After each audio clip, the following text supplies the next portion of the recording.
Hi everyone, welcome to Global Online. This is Ankita Sood. So NTA UGC net paper 1 में आज हम communication unit के most repeated previous year questions आपके लिए लेकर आए हैं. सो स्टूडेंट्स 2023 दिसंबर और जून में जो भी क्वेश्चंस कम्युनिकेशन के आए थे वो सभी आज के वीडियो में मैं डिस्कस करने वाली हूँ.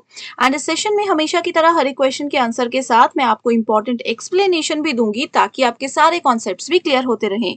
सो इसी के साथ फिर सेशंस को शुरू करते हैं. A communication scenario in which two teachers are debating about the curriculum for the 21st century is an instance of what? So यहाँ पर हम लोग देख सकते हैं कि कंफ्यूजन क्रिएट करने के लिए एक्स्ट्रा इन्फॉर्मेशन दी गई है, लेकिन आप लोगों को ध्यान रखना है ऐसे क्वेश्चंस में कि कम्युनिकेशन सिनेरियो की बात की है और दो टीचर्स की बात की है. दो टीचर्स या दो पर्सन जब आपस में इंफॉर्मेशन शेयर करते हैं तो वो कौन सी कम्युनिकेशन होती है? Group communication, interpersonal communication, lateral या फिर डायगोनल कम्युनिकेशन. तो इसका सही आंसर है option number B, that is interpersonal communication. Okay, इसी तरीके से अगर बोला होता कि एक स्कूल या कॉलेज में जितने भी टीचर्स हैं वो डिबेट कर रहे हैं तो उसको हम ग्रुप कम्युनिकेशन बोल सकते थे. आगे बढ़ने से पहले देखिए स्टूडेंट्स, पेपर 1 में अगर आप लोग 100 में से 80 प्लस स्कोर करना चाहते हो तो उसके लिए कंप्लीट कोर्स मैं लेकर आई हूँ, जहां पर हम आपको प्रॉपर गाइडेंस के साथ एग्जामिनेशन के लेवल और पैटर्न के हिसाब से एग्जाम से पहले 100% सिलेबस कवर करके देने की गारंटी देते हैं, वो भी डेली 3 लाइव लेक्चर्स के साथ. यहाँ पर आपको फुल सिलेबस नोट्स के साथ साथ मॉक टेस्ट मिल जाएंगे इंग्लिश हिंदी दोनों लैंग्वेजेस में. साथ ही 5000 प्लस एमसीक्यू क्वेश्चन बैंक भी अवेलेबल है, जिसमें हर एक कॉन्सेप्ट को, हर एक चीज को यूनिट वाइज अरेंज किया गया है. एंड इसके लिए न्यू बैच 27 मई से स्टार्ट हुआ है. अभी बिल्कुल भी देरी नहीं हुई है. आप अगर जब भी ये वीडियो देख रहे हैं तो इसको ज्वाइन जरूर कर सकते हैं. इससे पहले फ्री सेशंस के लिए और फ्री मॉक टेस्ट के लिए ग्लोबल ऑनलाइन ऐप को डाउनलोड कीजिए.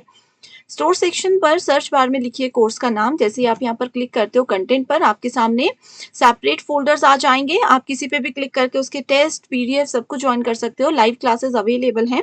बस गिवन नंबर्स पर आपको व्हाट्सएप के जरिए कॉन्टैक्ट करना है एंड इसकी पूरी जानकारी आपके सामने आ जाएगी. Assertion reason based है. Active participation of all students in a classroom is an indicator of the teacher's communication skills. Okay.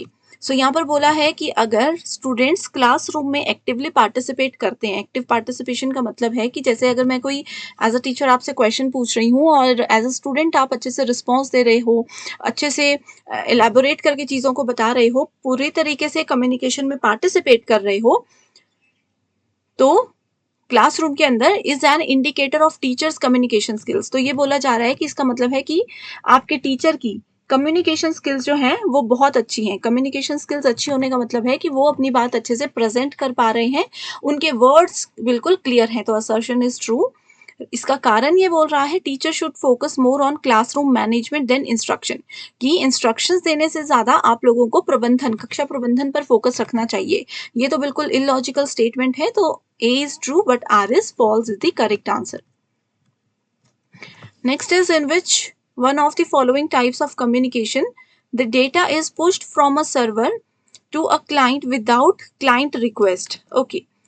So देखो यहाँ पर बोला है कौन से टाइप का कम्युनिकेशन ऐसा है जिसमें कोई भी इंफॉर्मेशन है, कोई भी डेटा है, उसको पुश किया जाता है from server.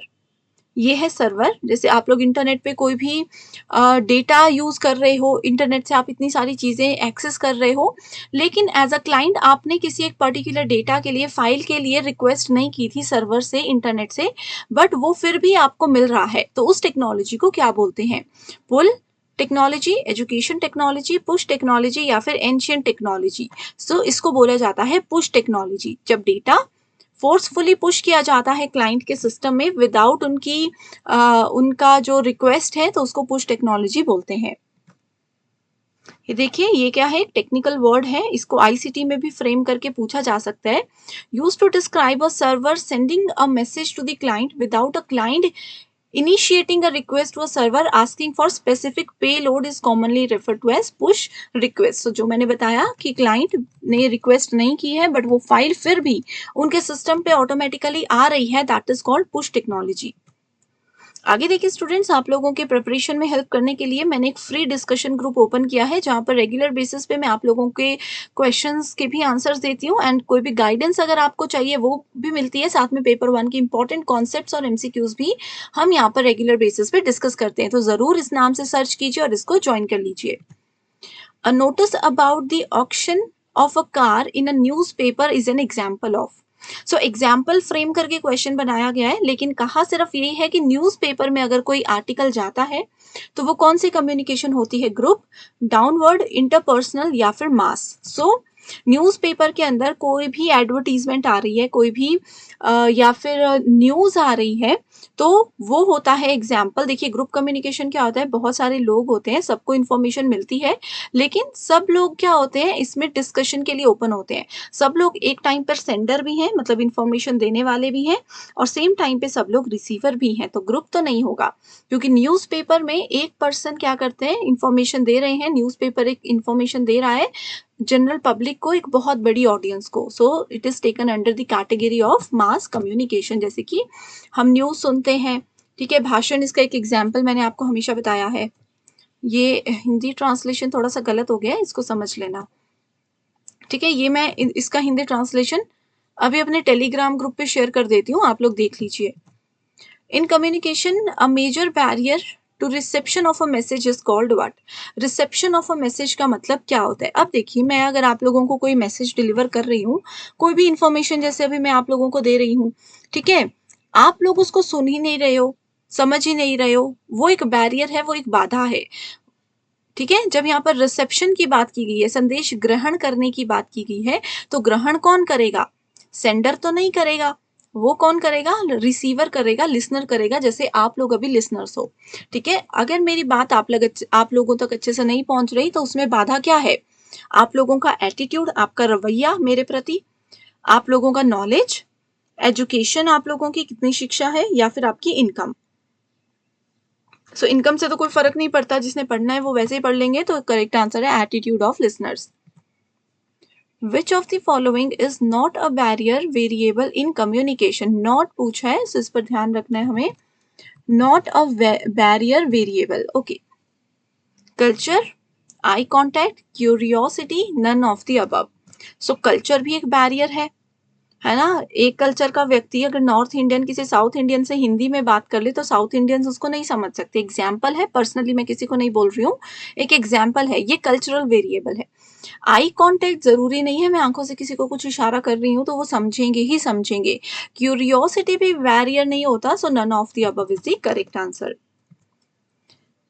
Assertion reason based here, teachers should strive to avoid discussing complex issues. इसमें बोला है कि शिक्षकों को जटिल मुद्दों पर चर्चा करने से बचने का प्रयास करना चाहिए। कि मतलब कोई स्टूडेंट अगर कोई टफ क्वेश्चन लेकर आ रहा है, तो एज अ टीचर ये क्वेश्चन हमें बोल रहा है कि भाई हमें उनसे बचना चाहिए, हमें उनका जवाब नहीं देना चाहिए, उनको अवॉइड करना चाहिए। ये तो गलत स्टेटमेंट है। रीजन बोलता है classroom communication should facilitate a movement for from exploring simple issues to complex issues. ठीक है, ये क्या करता है, एक्सप्लोर करता है सिंपल, यानी कि अब देखिए कम्युनिकेशन के अगर 1-2 लेक्चर्स देखोगे तो आपको पता चलेगा कि हमने वहां पर कितना बेसिक पढ़ा था। अब हम क्या कर रहे हैं, धीरे धीरे कॉम्प्लेक्स सिस्टम्स की ओर बढ़ रहे हैं। तो यही इसमें बोला है कि क्लासरूम कम्युनिकेशन में वी विल ऑलवेज कवर और एक्सप्लोर सिंप्लेक्स इश्यूज, से हम कॉम्प्लेक्स पर जाते हैं। तो ये स्टेटमेंट सही है। सो देखिए अगर आप चाहते हो कि मैं कंटिन्यू करूं इसी यूनिट को, या फिर नेक्स्ट यूनिट कौन सी चाहते हो कि मैं वेडनेसडे या थर्सडे से स्टार्ट करूं, एक बार मुझे कमेंट करके उस यूनिट का नाम बता देना, ताकि मैं उस अकॉर्डिंग आगे की तैयारी कर सकूं। The emergence of consumers who can control and even create media of their own, and to produce and of producers who can easily track consumer responses, is made possible by what? Okay, so इसमें ना simple सी बात बोल रही है, जैसे आप लोग online shopping करते हो, तो उसमें क्या होता है, आप लोग कस्टमर हो, कंज्यूमर हो, ये क्या कर रहे हैं, आपकी हर एक चीज को कंट्रोल भी करते हैं ऑनलाइन मीडिया में। आपके जो भी ट्रैक्स हैं, ठीक है, आपके ट्रैक्स नहीं, सॉरी, आपको भी वो ट्रैक कर सकते हैं, आपके रिस्पॉन्सेज को कंट्रोल कर सकते हैं, ट्रैक कर सकते हैं। तो ये सब टेलीविजन में नहीं होता है, रेडियो में भी नहीं होता है, टेलीफोन में भी नहीं होता है। तो ये सब चीज़ें किस में होती हैं? सिर्फ इंटरनेट पे होती है। तो बहुत ईजी क्वेश्चन था, बट इसको फ्रेम थोड़ा सा डिफिकल्ट तरीके से किया गया था। ओके, मोस्ट रिपीटेड क्वेश्चन है ये, बहुत बार आया है। एनकोडिंग डिकोडिंग एक तरफ दी है, international list, perspective taking, dialogism. Okay, so encoding decoding क्या होता है? एक मैसेज को, अगर मैं जैसे मैसेज आप लोगों को लिए दे रही हूँ, आप लोग लिसनर हो, तो सेंडर जो है वो हमेशा एक एनकोडर होता है और वो एनकोडिंग करता है। वैसे ही सेंडर के साथ साथ रिसीवर जो होता है वो डिकोडिंग करता है, वो डिकोडर होते हैं। सो एनकोडिंग डिकोडिंग के केस में हम हमेशा क्या करते हैं? कन्विंसिंग कम्युनिकेशन होता है as a process that uses languages. So here we can use so many types of languages as per this situations. Okay, so इस पे हम एनकोडिंग डिकोडिंग को फ्रेम कर सकते हैं। सो इस अकॉर्डिंग आप लोग देखिए, डायरेक्ट हम लोग सही ट्रैक पर जा चुके हैं सिर्फ इसी पॉइंट से। इंटरनेशनलिस्ट होते हैं पर्पसफुल यूज ऑफ लैंग्वेज, कि किस तरीके से हम पर्टिकुलर लैंग्वेज को कैसे फ्रेम कर रहे हैं, कैसे यूज कर रहे हैं। ठीक है,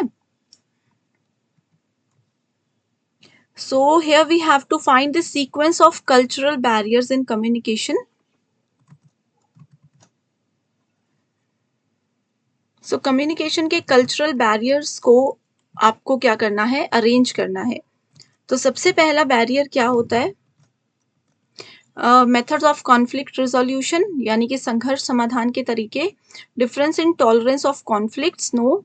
सिमेंटिक बैरियर, की देखिए, अगर आप लोगों का बेस ही क्लियर नहीं है तो आगे की चीज़ों को आप कभी भी अच्छे से प्रेजेंट नहीं कर पाएंगे। तो सिमेंटिक सबसे पहले आएगा। तो देखिए, यहीं से हमें सही ट्रैक मिल चुका है ना?